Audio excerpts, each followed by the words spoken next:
So we all know that when the ball's on the ground, we want to set up to the shot and feel every time that when we put that swing on it,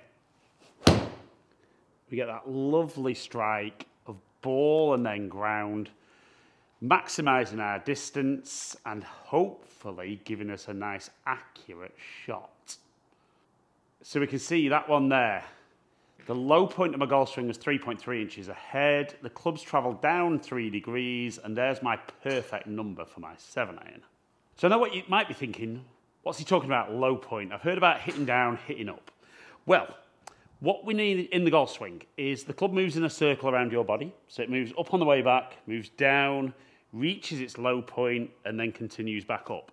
And as long as when the ball's on the ground, the low point is ahead of the golf ball, the club's going to be travelling down slightly, hence the hitting down statement of ball and then mat here, but ball and then turf on the golf course. But what if I told you that everybody maybe gets that contact in a slight different way, and what we're going to learn in today's video is your little cheat code as to how you're going to make sure you get that strike fantastic every time. And the way we're going to do it is we're going to test you. So you can either run through it when you're watching the video, or watch the video through and then go to the range or go to the course and try this when you're there. So that was my normal shot, kind of feet apart. But what we're going to do is we're going to do 3 shots on our left foot, 3 shots on our right foot, and then 3 shots with our feet together.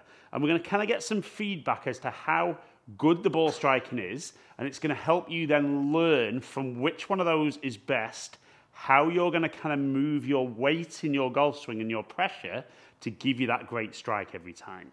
So I'm going to go left foot first. So get the feet together, ball in the middle of the feet, and then just literally pull the right foot back and just use your right toe as something to balance on, and then hit the shot.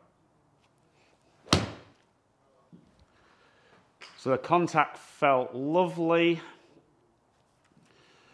And we can see there, low point, 1.1 inches ahead. Club's travelled down 1.5 degrees.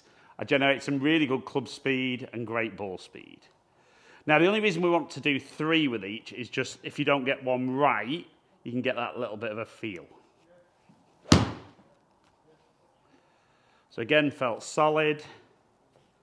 Maybe not quite as good a strike as the previous one, but we can still see good club speed, low point nicely ahead, and all in all, not bad for standing on my left foot. So we're going to go one last one. Maybe just a tiny bit thin.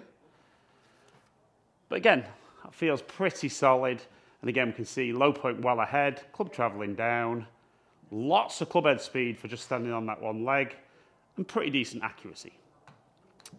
So having done 3 on the left foot, I'm going to do the same setup, but then go right foot only. Now, it might be a case for you that you need to have a few practice swings when doing this. I've obviously done this before, so it doesn't feel too challenging. Now, notice there, much different contact. And I'm not even going to bother looking at that shot because I hit way behind the ball on that one. So again, let's go right foot only. Again, really poor strike and very, very off balance. And let's go one last one right foot. So a little bit better, but just doesn't feel any real speed in there. And we can see it's accurate, and the club head speed wasn't bad. The low point was ahead, but it's just gone nowhere at all. So for me there, a massive difference between left foot and right foot. So now let's go feet together, maybe just like an inch apart, see how that feels. So again, doesn't feel great, and a very poor delivery. Speed down, low point not bad actually, but very poor strike, very poor direction.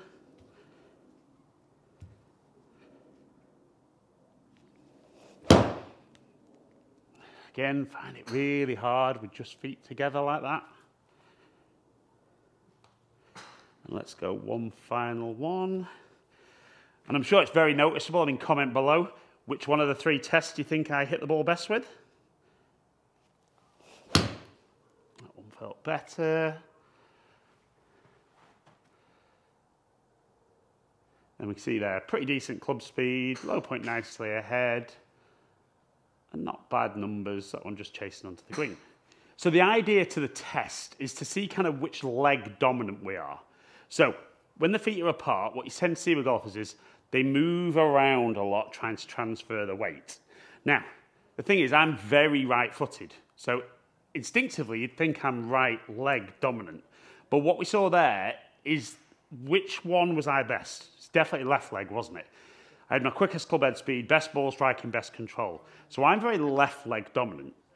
So if you go through that test and you're like me, a great feel for you in your golf swing is actually to feel that you get a little bit more pressure on that left leg to begin with, and actually almost feel like you don't move your weight at all on the backswing, and then you can shift onto that left leg.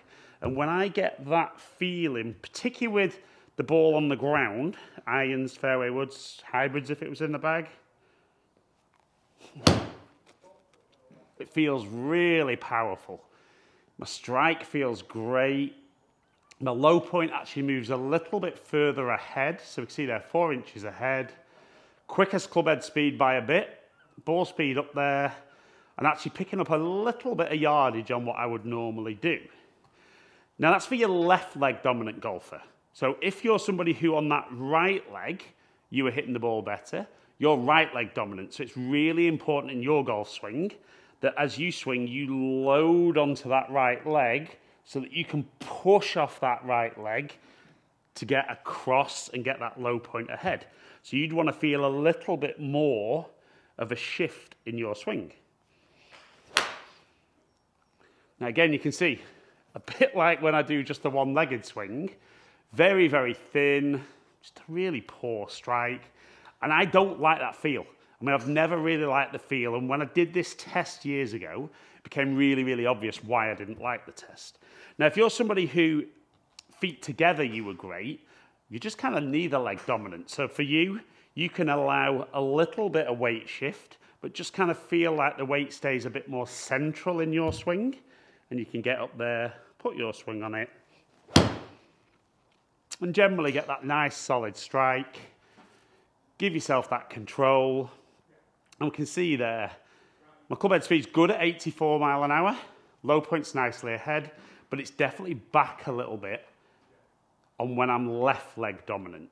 So, like I said, the real key is do the test and maybe do it 2 or 3 times. And if you're at a driving range, look at your ball speed. That's a big giveaway if you can't measure your club head speed, but there's lots of launch monitors where you can measure your club head speed now. But for me being left leg dominant, the key is get set. Feel like there's a bit more pressure on that left side. Keep the pressure there during the swing. And it really does feel much more powerful. We see that low point there, nearly 4 inches ahead. I'm just fading a little bit, but good club head speed at 86.3 mile an hour, ball speed at 111, carry at 171, and total at 174.